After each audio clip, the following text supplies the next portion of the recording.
Hey, welcome to our distinguished webinar series in artificial intelligence and cybersecurity. Uh, Today's talk is on designing a query auto-completion system featuring Dr. Manish Gupta, an principal applied scientist at Microsoft. Dr. Gupta, it's a pleasure to have you. Dr. Manish Gupta is a principal applied researcher at Microsoft India. He's also an adjunct faculty at IIIT Hyderabad and a visiting faculty at Indian School of Business, Hyderabad. He received his master's in computer science from IIIT Bombay in 2007 and his Ph.D. from UIUC in 2013. Before this, he worked for Yahoo Bangalore for 2 years. His research interests are in the areas of deep learning, natural language processing, web mining, and data mining. He has published more than 150 research papers in reputed refereed journals and conferences. He has also co-authored 2 books, one on outlier detection for temporal data, and another on information retrieval and verbose queries. Dr. Gupta, it's a pleasure to have you. And with that, the floor is yours. Great. Thanks so much, Jamison. It's a great opportunity to be speaking in the distinguished series here. So it's a great pleasure to be actually at the distinguished webinar series in artificial intelligence and cybersecurity. Thanks a lot for the invite, and thanks a lot for having me speak as part of the series. Right. And also thanks for the great intro. So thanks a lot. We'll get started. In this talk, I'm going to cover designing a query auto-completion system. So all of us have sort of played around with auto-completion systems, whether you use Bing or Google or Amazon or Monster or any of those popular web search engines or vertical domain-specific search engines. Right? You have all used AutoSuggest or query auto-completion systems. The idea is in this talk is to basically talk in details about how do these systems work. So here are some examples. So a typical query auto-completion system, in such a system, the user comes in, types a prefix, and then the user is shown results, right? Or suggestions, as we call them. Now, these suggestions most of the times are just text only, but sometimes, well, once in a while, you do see some of those entities being shown along with their picture icons. Okay? Once in a while, you also see direct answers coming up. So, for example, if you query for things like Hyderabad weather, maybe if you just typed Hyderabad WEA, you're shown in the drop-down Hyderabad weather, but with that, you're also shown the answer. Okay? Let's say if you were trying to search for deep learning, you start with typing D, and then the system shows you some results, but then it doesn't contain deep learning. So therefore, the user goes ahead and types in DE, and then the system still doesn't show deep learning. The user types in DEE, and then there is a deep learning that comes up right at the bottom. The user clicks and then satisfies their search intent. So the search engine query is made. Okay. So this small partial query that the user types in is typically called as the prefix. The block, the suggestions that are shown to the user are called as a block. So it's a block of suggestions. And then this entire thing that is going on until the user keeps typing a character and so on until a good query is obtained is called as a conversation. Right? So essentially we have prefix, block, conversation, and so on. Okay, so these are the terminology that we'll be using in the talk, and therefore it's good to sort of clarify that upfront. Okay. Now, the autosuggest problem is not a simple problem. In fact, even the search problem is not simple for that matter. Let's say if I am a user who wants to search for Apple stocks, I want to know what is the stock price right now. I just basically put out a query Apple. The search engine may or may not really be looking for the right Apple that I care for, and may actually show me these as the search results. Now, this is popularly called as the intention gap. I intended to search for Apple, the stocks, or Apple stock price, the company stock price, but what I obtained is these apples, right? I mean, the fruit apple. So intention gap is a difficult problem in search. A search engine is supposed to not just look at the user query, but also you read the user's mind in some way and try to understand what is their hidden intent that they have not been able to express nicely in terms of their query words. Now, unfortunately, the intention gap in auto-suggest or query auto-completion systems is even larger. Guessing the user intent with very short prefixes is a big problem, right? So essentially, the user just types in A or AM, and you have to now guess what the user might be thinking about. That's even bigger a problem. Interestingly, several users are bilingual, and therefore guessing the user language using very short prefixes is also a big problem. And the cost of these mistakes is super high. It can lead to defects, misspellings, inappropriate suggestions, freshness issues, local tail intent problems, and so on. So the cost is super high. Well, the goal in an auto-suggest system is to somehow still, in spite of all of these challenges, suggest the user's intended query after minimal input keystrokes. So the goal is always that, hey, I should be able to suggest what the user is looking for, right? And with as less keystrokes as we can, right? And also, it's not just that we should be able to suggest, but we should be able to show that suggestion right at the top. So we should be able to rank the user's intended suggestion highly right at the top in the completion suggestions that in the block that we are showing. Right. The other goal, which is not written here, but the other goal, which is obvious, is that latency is super important. So therefore, in some ways, we have to compete with the typing speed of the user. If the user types very fast, then we have to show suggestions super fast. Right? That's that. So with that, here is my agenda for about next half an hour or so. I'll be talking about how do we rank suggestions, right? How do we basically show the ranking of suggestions to users? The second part is how do we handle defective suggestions and prefixes? Now, it turns out that we don't want to show defective suggestions to users. So how do we handle that? Right? The third part is about generating suggestions and personalization. So, in case we cannot really show already existing suggestions, then we have to generate them. And how do we use the advancements that are happening in the field of natural language generation so as to generate suggestions and show to people? And how do we personalize those suggestions? Lastly, I'll talk about a quick summary and some insights about future trends. So let's get started. I'll first talk about how to rank suggestions in auto-suggest. Yeah, how do we do that? Yeah. So the most popular way of doing this is called most popular completion. Okay, so most popular completion, it's also called as the wisdom of the crowds solution. Okay. The idea is to rank the candidates by a function of its past popularity. So, search engines like Bing and Google have had like so many users, millions and billions of users in the past. Well, we take whatever they have typed as queries, and that's our wisdom from the crowds. Right? We rank these candidates by a function of their past popularity. So if somebody is searching for AM, and if we know that with A and M, the most popular thing is let's say Amazon, and then maybe it's America and so on. Well, we'll basically show Amazon at the top. Okay. But we have to be also careful about language-specific popularity. So what is the popularity in the language in which the user is typing? So maybe, with AM, maybe something else is very popular in French.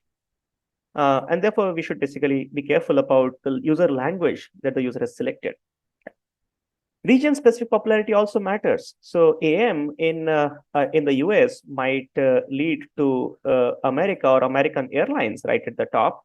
But in India, it could be Amitabh Bachchan for that matter, who is a popular actor in India. Yeah. So region-specific popularity also matters.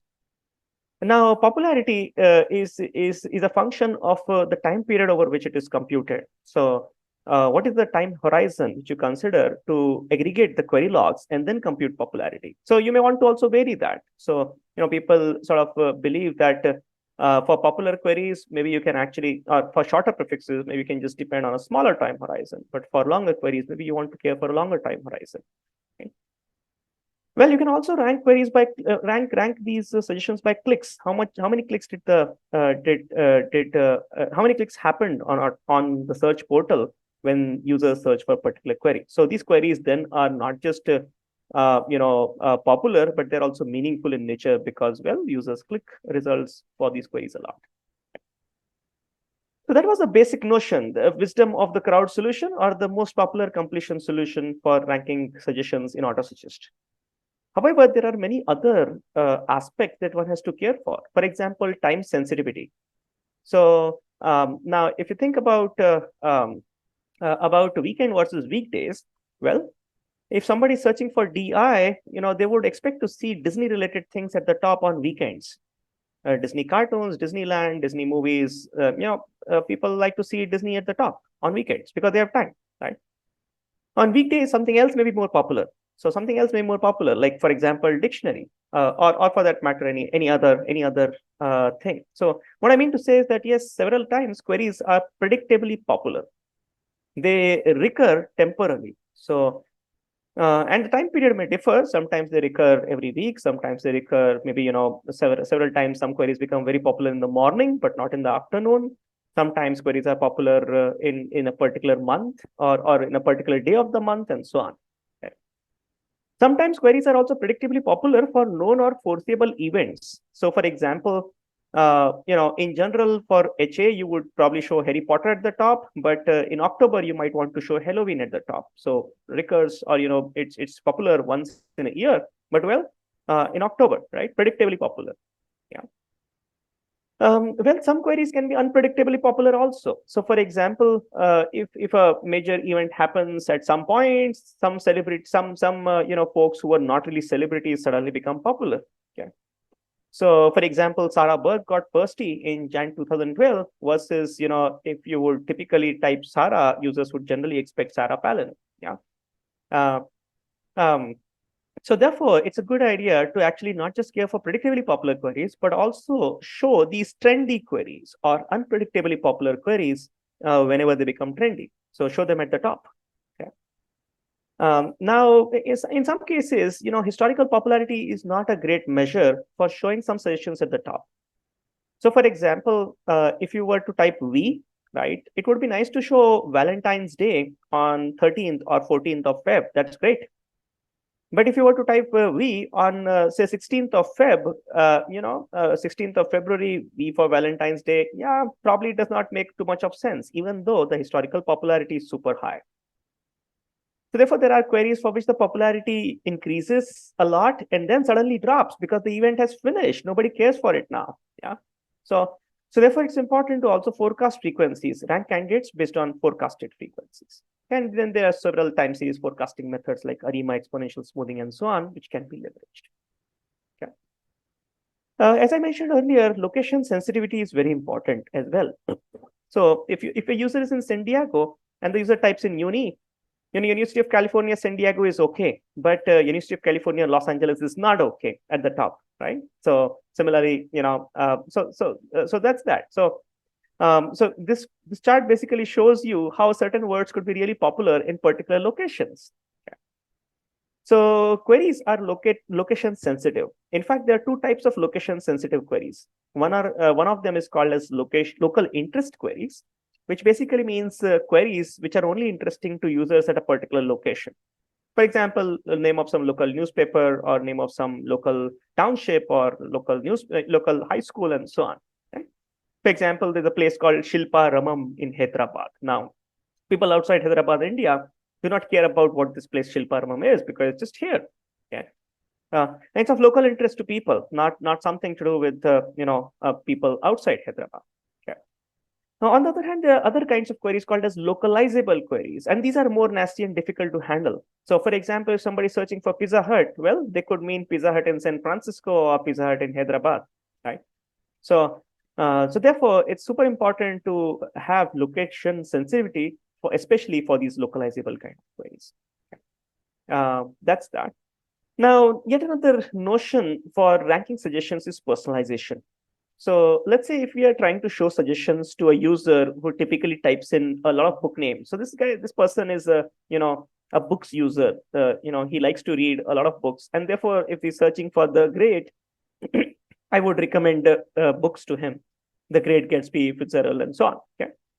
Consider another user who likes to watch a lot of movies. Okay. And if she's sort of typing in The Great, I think we should basically try to recommend some things which are more relevant to her interests.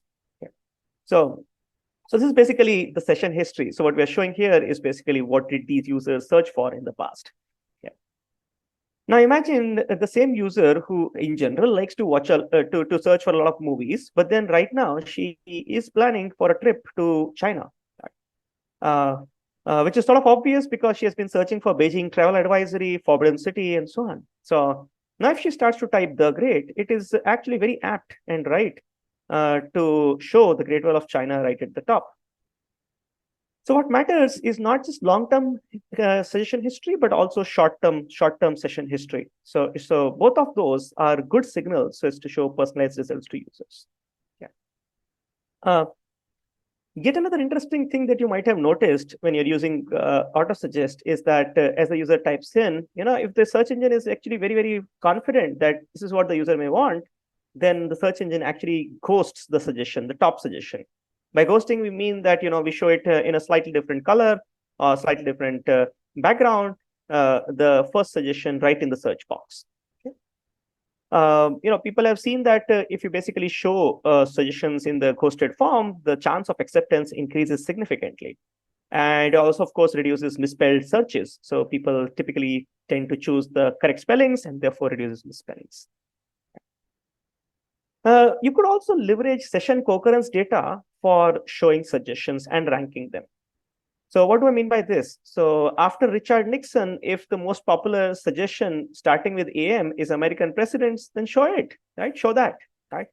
So if a lot of people, after typing in Richard Nixon, actually search for American presidents, and this user has also typed in Richard Nixon in as the previous query and has just started to type in AM, then I would just complete it by showing American presidents. Of course, I have to somehow keep this session concurrence data ready at hand in some data structure so as to be able to quickly do this. But well, it's a good idea in that sense.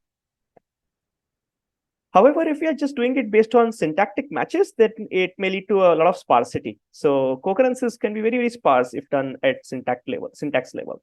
And therefore, what might be beneficial is to actually try to do it at semantic level. So let's say, if somebody if lots of people basically type in American Airlines and after they type in American Airlines flight status, that's great. But our current user basically typed in American Airlines and then typed CO. Then what do I do, right? So if they typed in CO, then quite likely I can actually show them Continental, understanding that there is good semantic similarity in that sense. Okay.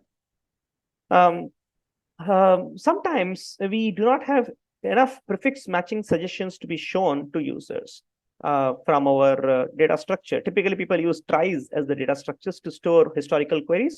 So we don't have enough prefix matching suggestions. So what do we do? So in that case, we basically try to find suggestions which may not be prefix matching, but very relevant and very similar.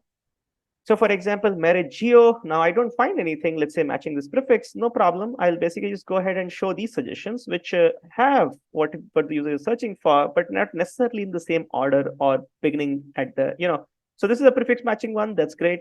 But everything else, or many of them that you see here are not prefix matching ones, right? So, of course, how do you do this? You need to use inverted index to do this, so as to specifically search for each of those words and things that match with any of those words which the user has typed in so far. Okay. Now, given so many ways of ranking suggestions, whether it is ranking them based on historical popularity or non-prefix matches or, trying to personalize things or trying to generate things and so on, given so many things, it's super important to decide how do you merge suggestions coming from so many different ways, right? Session concurrence data, so many various ways in which you can rank suggestions. So how do you do ranking? Okay. Now, it turns out, of course, you can do ranking just based on learning to rank kind of framework or learning to rank methods. So you could basically just find some features, interesting features, and then use various kinds of lambda rank kind of learning to rank methods just to rank them appropriately. Okay. So what features do you use for ranking machine learning based ranking? Yeah. So you could use features of the prefix. So whatever the user has typed in a short prefix, you could use features from there. So does it end with a space? What is the length of the prefix? You could use suggestion features. So let's say if you have like 100 suggestions, 100 candidates, and you want to rank them and show top 10, maybe you could basically compute some features out of those 100. So what is the length of the suggestion? How many impressions, or how many people actually search for the suggestion in the past? In the recent past, 1 week, 1 month, 1 year, and so on.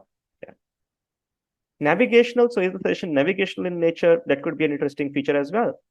Number of queries with the suggestion as the prefix, or dwell time on the shorter prefix with same suggestion in the block. So you don't want to basically show a long suggestion if you actually showed you don't want to show the same suggestion again if you already showed that for a shorter prefix that the user typed in and the user did not click on it, right? So the user hovered for 2 seconds, did not like the suggestions, and then still typed some more characters. So stop showing that suggestion. It's a negative feedback to tell that, hey, the user is not looking for that. Yeah. You could also have pairwise features. So you could basically look at the anchor query from the session data. So essentially, which basically means just the past query, right? So you have the session data. Just look at the past query, just the previous query that the user typed in, and then look at the current suggestion, the candidate that you have. Now, using these two, define pairwise features. For example, co-occurrence frequency. So how many times if people type in Richard Nixon, after that people type in American presidents for that matter. Yeah. So Richard Nixon was the previous query or the anchor query for this person, and American presidents is then the next query that could be suggested. Okay, so it could be co-occurrence frequency, edit distance, number of sessions with the anchor query. So how popular is the anchor query itself? Terms added or dropped, whether anchor query is clicked or not, and so on. You could also leverage the entire session. So if the user has had like a long session, you could basically try to compute edit distance between the current suggestion and recent session queries. So all the queries in the user session, and several other such features like number of terms used, in the current suggestion, which were also used in the session before, number of repetitions of terms, average time gap that the user has between 2 queries in their session, and so on and so forth. Yeah. You could also use user features. So now other interesting user features include typing speed, or essentially things like suggestion frequency in short-term or long-term history of users with the same demography. So how many users of the same age group essentially type a particular suggestion that you're about to show. Okay. Typing speed matters. Typing speed matters because fast typing users typically don't like to look at autosuggest in general, every character by character, but they tend to look at autosuggest after an entire word has been typed, because that is when cognitively they need to think, and that is when they stop and halt to look at what the autosuggest shows. So therefore, improving the accuracy after a particular word for such users is more important than showing them always the right thing after every character. Okay. Well, recently people have also proposed a ranking using neural methods. So we talked about learning to rank methods, but then there are neural methods as well. For example, you could use an LSTM, which can be trained to do 2 things. One, do next word prediction. So after research, people typically type in the word scientist. Sure, that's that. So this LSTM can be used to can be trained using 2 methods or 2 loss functions. One, to do next word prediction, and second, learning to rank. So it can actually also look at the entire query that has been generated and then decide what is the probability that the user will actually click on it. Okay. So that is what some people have also done. They have actually looked at learning to rank loss plus the next word prediction loss, so as to decide what could be a good ranking for a given user prefix. So those were some of those methods which basically were about ranking suggestions. Right. The second part of my talk is going to be on handling defective suggestions and prefixes. Now, it turns out that if we are using the wisdom of the crowds, we may get into really nasty issues. So users type in all kinds of things. So for Angelina Jolie, they would type in these kinds of things. For Christianity, they type in these kinds of things, right? Now, while the users type in those kinds of things and they can type whatever they feel like, it's wrong for Microsoft or for Google to actually show those things as suggestions, right? So therefore, we have to be very, very careful about removing these defects before we actually show things to people. Of course, now Bing doesn't show any of these because we've handled these defects significantly. Yeah. So these defects may not be just offensive suggestions. They can actually be spelling mistakes, partial suggestions. So these that you see at the bottom are offensive, but at the top, what you see are partial suggestions. Why would we show would you rather, right? I mean, or could you please? Now, these don't make any sense to be shown as full completions, right? Yeah. So there are these partial suggestions that we want to ignore: spelling mistakes, rare intents, gibberish, bad URLs. So there are some bad URLs also. You don't want to show them, even though several users might have typed them very frequently. Or nonsensical suggestions, hallucinations. We want to avoid all of these kinds of things. Now, how to avoid them? So as to be able to avoid them, the basic idea is to actually take everything in your query log, which the users have typed in the past, and try to basically predict whether this is an inappropriate suggestion or okay to show. Okay. Now, to build such a classifier, for example, here you see a deep learning based classifier where the input is, let's say, this query: side effects of smoking synthetic marijuana, right? And what you want to do is to basically predict if this query is inappropriate or not. Okay. Now, of course, you need several kinds of data, training data, to be able to incorporate different kinds of inappropriateness, right? There are so many different kinds of inappropriateness, and you want to first get good training data. And once you have good training data, you want to, then you can actually leverage any of those deep learning advances so as to accurately predict whether it is inappropriate or not. Since this is done offline, you can afford to actually have very deep networks as well. So this was 2017 when we actually worked on this problem for the first time. And we basically just used what was popular at that time. This is pre-transformers era. So essentially we used a combination of convolution layers followed by a few LSTM layers. So, and then lastly, some FC fully connected layers so as to predict whether this particular suggestion is appropriate or not. Another kind of inappropriateness is spell corrections, right? Or spelling mistakes. So let's say if the users have typed a lot of spelling mistake, or rather several people, right? If they want to type pneumonia, the way they would type is this, right? Several times WhatsApp is basically typed like that, right? So these are popular spelling mistakes, which make us feel that these queries are so popular. How can we sort of remove them or delete them as inappropriate queries? We cannot. And therefore, what the goal is to basically be able to predict that this is a spelling mistake and then repair that and therefore show the corrected spelling to the users. Now, how do you basically do spell correction is a well-studied problem. It has been studied for like more than 1.5 decades, or maybe around 2 decades. So the problem is that given a particular query X, you want to actually come up with a reformulation Y or a spell correction Y such that Y has no spell mistakes, right? It's a sequence labeling problem. So as you see, X to Y. In fact, there could be some characters that you want to replace or insert or delete and so on. So that's that. One would imagine that BERT is a very good fit for this kind of a problem because, well, BERT knows how to repair the masked words, right? It can actually also repair the incorrect words. So why don't you use BERT? Now, that's a great idea. However, the catch is that BERT is very good at error correction, but it is very bad at error detection.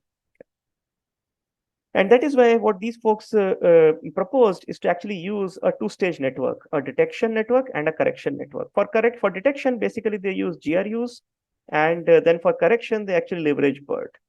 The GRU-based detection network, for every character, it sort of tells you what is the probability of incorrectness in that character. And then, depending on that probability, while you take the character embeddings or the word embeddings here, you also essentially have a mask embedding. And then if the probability is high of it being incorrect, then you will have higher chances of picking the masked embedding. And then the revised embedding is basically fed to the BERT network, which corrects our stuff. Now, this was about offline spell correction. So you have basically, you're looking at a lot of query logs and you figure out, well, users have been making a lot of mistakes. I'll have to do something just to be able to take care of these misspelled queries. And that is how you can solve this problem. So, you use soft mask BERT and, well, I can figure out what are frequent spell mistakes.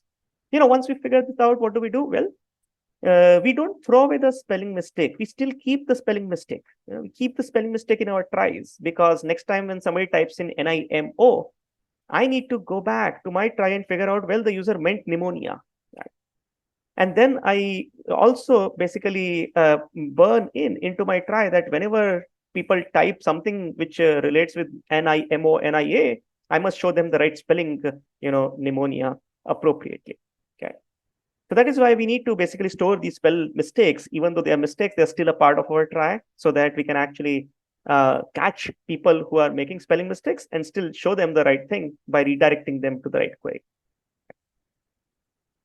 However, sometimes users make mistakes which are not there, which have not been frequent. So people have recently started making those mistakes. For example, the user is typing, let's say, a prefix FACBO, and we basically want to show them Facebook clearly. Yeah. But we can't show Facebook because FACBO does not match with anything in our try. What do we do?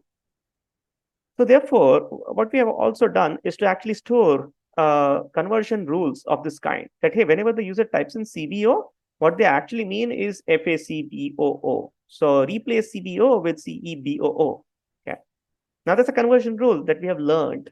Now, how we have learned is basically another story that's there in this paper. But the idea is we have a table of conversion rules. And these conversion rules tell us that, hey, you could basically just apply this conversion rule and you would be on the right track. Then you can actually jump to an appropriate node in the search try, and then essentially, show the right suggestions to the user. Facebook login, Facebook homepage in this case. And the conversion rules, however, cannot be applied indiscriminately. Otherwise, they could lead to bad conversions. Right? Therefore, conversion rules also come with penalty. So essentially, every time you apply conversion rule, it's not for free. You pay a penalty. You basically pay some penalty. And even after paying that penalty, if the popularity of what you land up is very high, you would actually pay that penalty and go ahead with it. So that's online spell correction. And, once you do these spell corrections, several times we have found that we can handle these kinds of errors that the user are making while they are typing queries. So, doing spell correction offline is one deal, but doing it online while the users are typing is another, right? And fortunately, we have a mechanism to handle these online spell corrections as well. So as I told to you, our data is typically kept in a try kind of data structure where, different suggestions are indexed, and they also contain popularity values about historical querying popularity. Okay. So the lower values actually here mean that they are more popular. So the score is inverse of popularity. So or a function of the inverse of popularity. So the lower score basically means that they are more popular. Now, let's say the user is typing in A, and this is the try, right? And this is, let's say, the conversion table. So there's some conversion table based on which we can decide that, hey, if we have to replace A with B, we have to pay this kind of a cost. Okay. Now, if the user has typed in A, I can basically show the user something with a score of 3,000. Right? But if we think that the user has made a mistake and actually the user wanted to type B, so then, we first pay a cost of 5,000 and then the cost is 1,000. So therefore, showing B basically has a cost of 6,000. Similarly, if the user basically, we assume that the user must have typed D, but wrongly typed A, then the conversion cost is 6,000 plus, 1,000 is the cost of showing this suggestion. Okay.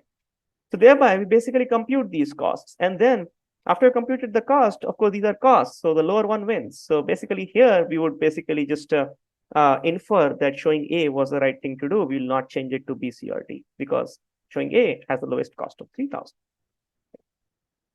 So that's about how do we handle, defective suggestions and prefixes, both defective suggestions as well as the online prefixes that the users are typing in. Okay. Now, this brings me to my almost like the last part, which is basically the third part about generating suggestions and personalization. Okay. So what happens is that, if users type short queries, our try data structure, fortunately, benefits from historical popularity and shows really great suggestions. However, for long queries, we face issues because not many people have actually typed such long queries in the past. How to get from San Francisco to LA by, or side effects of CPAP during, right, and so on. So we have not seen so many long queries in the past, and therefore our try data structure just cannot show any results. Okay.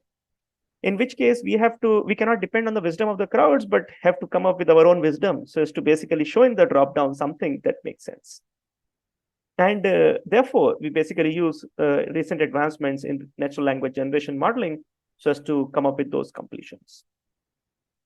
There are several technical challenges to do this. For example, if somebody has typed in DURI, now DURI may or may not match with any token boundary given a transformer-based model.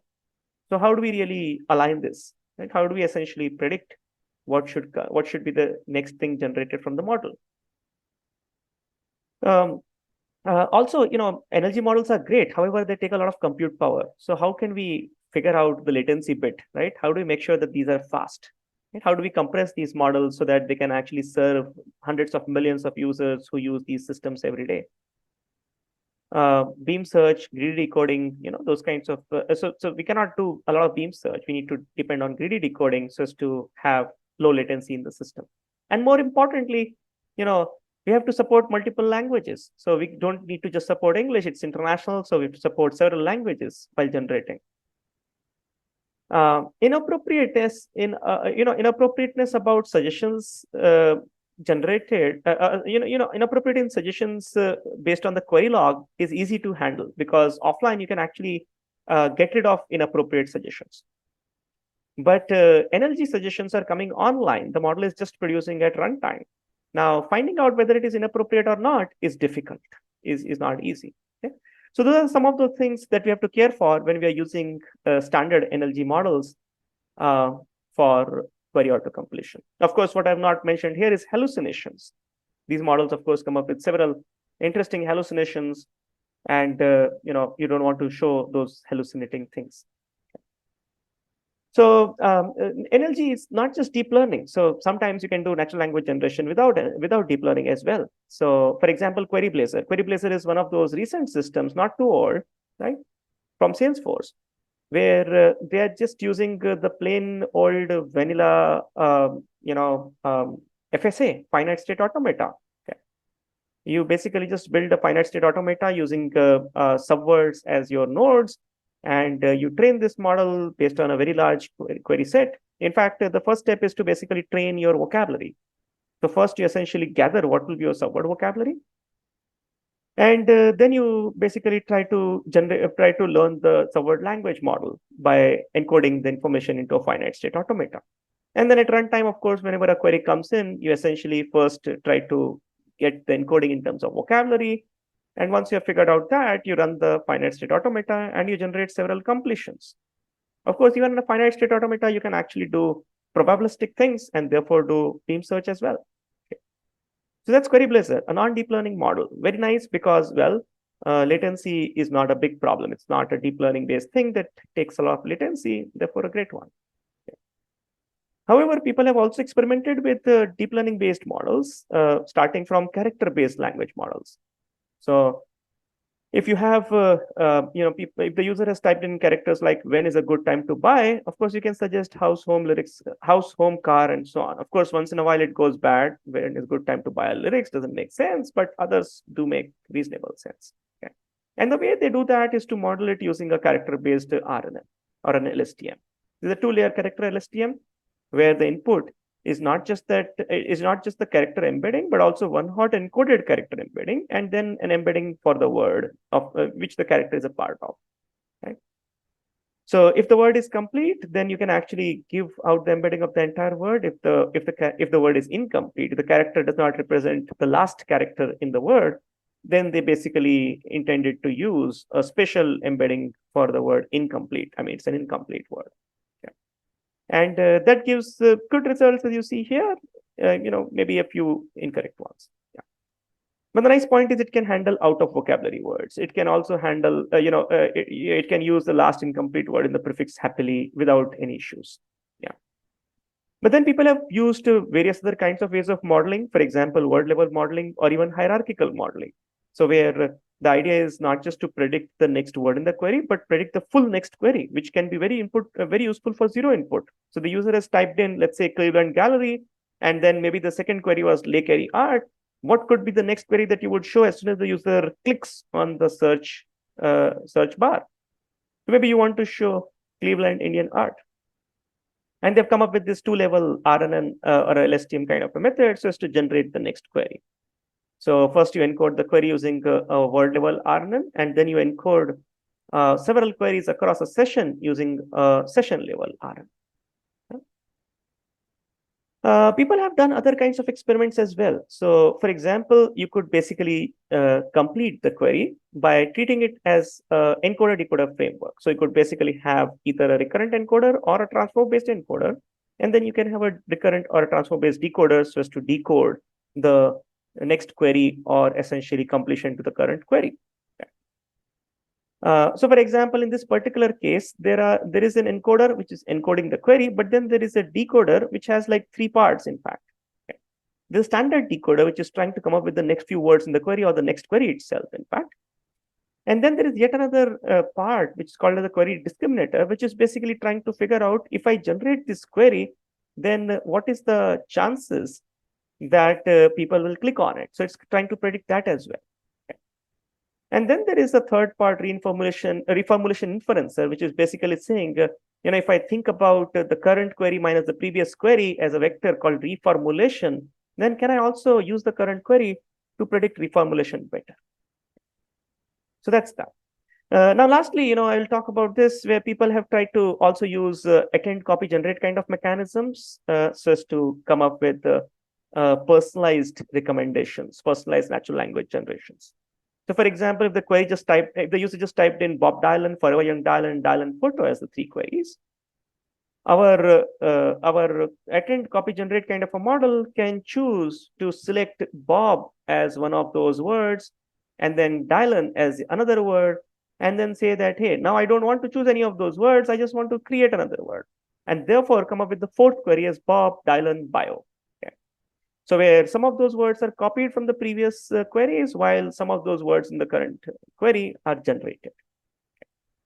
Well, there are other kinds of models which not just personalize based on the previous queries in the session, but can also personalize based on any other kind of behavior. For example, your browsing behavior. So most search engines also have browsers, right? Google has Chrome, Microsoft has Edge, right?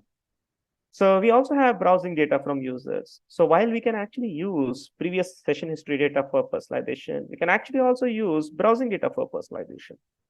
And these guys essentially used exactly that, browsing data as well as session history data. And again, they had like multiple, 2 heads at the output. Well, either you could just have a typical decoder, which decodes and generates a completion to the current query or the next query. But there's also a CTR predictor, which predicts that, hey, if I show this suggestion, what is the probability that people will click on it? Yeah. Okay. So I'll basically skip some parts due to lack of time, or, well, I mean, just this one where I say that, well, there are lots of problems with generating things from NLG models. You could basically lead to incomplete suggestions and so on. Okay. Okay. So it's time for summary. And there are questions as well, which I'll take immediately after. So let me quickly summarize, and then I'll quickly look at these questions. Okay. So what we discussed in this talk today are 3 things: ranking, handling defective suggestions and prefixes, and NLG and personalization. So as part of ranking, we talked about how you can actually look at most popular completion, time-sensitive suggestions, location-sensitive suggestions, personalization, ghosting, all of those things, just to come up with a really good ranking system. And we also talked about using 2 kinds of ranking methods: traditional machine learning methods, which take less amount of latency, versus more complex neural methods to rank things. Then we talked about how handling defective suggestions is a primary responsibility for any auto-suggest portal, right? And then we talked about LSTM-based methods to handle inappropriate suggestions, offline spell correction-based methods, and then also methods for online spell correction. Lastly, we talked about natural language generation, its importance, why it's needed, and then methods to do natural language generation, character-based embeddings, word-based embeddings, even non-deep learning methods like Query Blazor. We also talked about personalization-based methods like personalization-based attend, copy, and generate, and even transform-based methods. Okay. So this is the talk. There are some good future work which is going on. So this is nice growing field called extreme multi-level classification in machine learning. So it's a great, the query autosuggest is about selecting one of those possible millions of hundreds of millions of queries that can be shown to the user.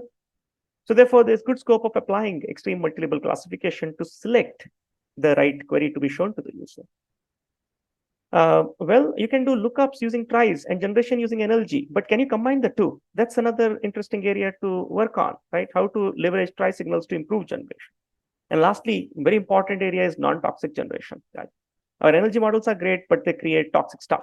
How can you avoid such models from creating toxic stuff? There's recent work in terms of non-toxic generation as well, like DXperts and Quark and so on. But then, applying them to autosuggest data is still to be experimented with. Okay. Hope you like the talk. So, it's good time to take questions. Also, you can email me questions. That's my email address. Yeah, and if you are also interested in a longer version of this talk, that's basically there on YouTube. So that's my homepage. On my homepage, you'll be able to see a much longer version of this talk, which I just recorded on YouTube. Okay. Thank you, Doug. Go ahead. Yep. So there are questions. Maybe I can just take them one by one. So could you explain more on how search queries containing out of vocabulary terms are being handled by Microsoft? Yeah. So, if search queries basically have out of vocabulary, if queries have out of vocabulary terms, they were not there in our vocabulary. So we won't be able to complete them for sure. Users type them out. Now, if there are out of vocabulary words and we basically want to figure out, let's say, for example, is this query usable or not, right? In the sense that, is this query toxic? If it is toxic, get rid of it, right? So in those cases, anyway, we use transformer-based models to figure out toxicity or not, in which case there's nothing out of vocabulary, right? Today's transformer models basically also use things like byte pair encoding, which basically means there's nothing like out of vocabulary. You can actually come up with an embedding for any word, whether it is byte pair. Whether it is in vocabulary, out of vocabulary. Yeah, that's that. Okay. The second one is, how can QA systems handle biased input data due to cyber attacks? For example, data poisoning or user bias. Oh, that's a great question. Thank you. Yeah. Let me give you examples of cyber attacks. Let's say, for example, somebody wants to, let's say Manish Gupta, right, wants to promote his data science coaching classes, for example, right? So, of course, one way is to actually pay to Bing or Google and show my data science coaching classes as ads at the top. However, if I'm smart, what I could do is the following. I could basically, ask a couple of people, because these systems are not like, they just don't depend on queries put up by one person. So I can ask a couple of people, maybe many of my friends, maybe tens of my friends, that, hey, can you please go to Bing and just type in, data science coaching classes Manish Gupta. Now, that would mean that that query becomes super popular for data, let's say, or data science for that matter. And that means that anybody types in data science, my result, data science coaching classes Manish Gupta, would turn up at the top. Maybe because 100 people have typed in that particular query in the past one day. So Bing believes then that, hey, this must be an important query. Now, that's a cyber attack in some ways, right? In other ways, there could be more nasty cyber attacks. For example, what if somebody, plans, a campaign against me and actually starts typing in Manish Gupta's suicide, right? For that matter, right? And, types in like hundreds of people typing in that. Now, Bing would believe suddenly that, oh, there's something going on wrong with this guy, right? And, Bing would just show that because that was very popular. Okay. So, in some cases, these cyber attacks are very difficult to handle, because they have been happening. Because several people participate, and we depend on wisdom of the crowds after all, right? And there's nothing wrong about data science coaching classes Manish Gupta. Why would we not show those kinds of things? Yeah, Manish Gupta's suicide, I think it will get filtered out because of inappropriateness there. But, a Manish Gupta Supreme Court case or something of that kind will still fly. However, what we also do is to basically take inputs from users very frequently. So essentially, as soon as people have any issues, they essentially file BSATs, as we call them, feedback, right? And we have systems in place so as to take down any kind of suggestions that we want to at any point of time within a minute or two. Okay. So that's basically the way to handle such kinds of cases. Otherwise, there's no nice way of taking care of all kinds of cyber attacks without any, I mean, in a foolproof manner. We do care for various kinds of other cyber attacks. For example, if we do see that the same query is being put up by a single user or single IP or or a single locality for a long period of time, we basically understand. Or periodically it is coming in, so we do care of the bot traffic and remove that anyway. But users can still, maybe hundreds of users can collude and try to do attack, which has to be handled manually. Okay, cool. There's another question, but before there is also some. Oh, thank you. Yep, good. There's a third question. Models like GPT, LSTM, and Transformer seem to be widely used in QACs, but what's the potential for reinforcement learning to improve QA systems? Oh, great. That's a great question. Thank you for asking. Yeah, again. See, reinforcement learning is super important. Absolutely. So, and in fact, we get such a large amount of feedback data thanks to so many users using the search engine, right? So, when users basically don't click on some of those suggestions, we do have that feedback data, and that's a great future work to be able to leverage this kind of human feedback, which is coming in implicitly in a reinforcement manner, so as to improve the quality of our natural language generation models for sure. Now, we do use that data so as to re-rank and show those suggestions which have been, to demote those suggestions which have been shown but not clicked too frequently.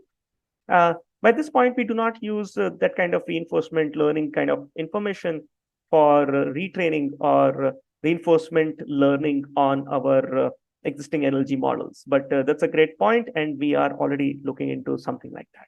So that's good future work. Yep. Okay, so that basically more or less takes care of the questions. Any other questions? I think you got them all. Okay. Thank you, Dr. Gupta. It was much Great. appreciated.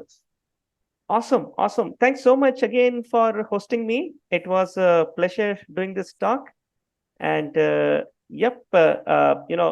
look forward to more such events in the future. Thank you. Yep. And this talk will be posted on our YouTube website, or C2SR YouTube channel. So for future reference. Awesome. Great. Thanks so much. Yep. I would surely love to, post it on my LinkedIn as well. Okay. Yeah. We'll share once it processes. Great. Thanks so much. Thanks so much, everyone. Thank you, Jamison, for hosting. Thanks so much. Take care. Have a good day. Bye-bye. Great day to you too. Bye-bye.